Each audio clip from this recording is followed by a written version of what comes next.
अस्सलाम वालेकुम नाज़रीन, आप देख रहे हैं फ्लाई न्यूज़। खबर शामिल करते हैं गुलाम मुर्तज़ा आरआईन की। पटीदन की चेहो नहर में पानी की किल्लत के बायस हजारों एकड़ ज़रई आराजी बंजर हो गई। काश्तकार और मजदूर शदीद परेशानी का शिकार हो गए।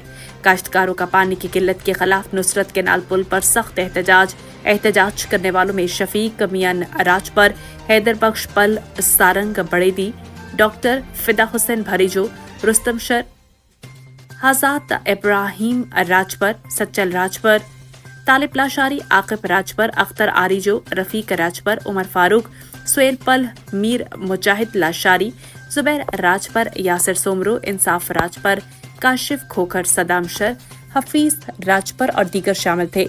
इस मौका पर रहनुमाओं ने अपनी गुफ्तगू में कहा कि चेहू शाख में गुज़िश्ता 20 साल से पानी न होने के मुतरादिफ है और 7 माह से नहर बंद है, जिसकी वजह से हजारों एकड़ जमीन गैर आबाद हो गई है। इंजीनियर और एसडीओ से बात की है, उनका कहना है कि मजबूर हैं, हमें तेल के बाअसर जिम्मेदारों तक पानी पहुंचाना है।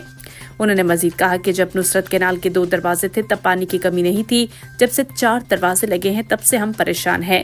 अब अगर चेहो नहर के काश्तकारों को फाका कशी से बचाना है तो नहर के बेड को खुदाई करके 2 फुट नीचे किया जाए।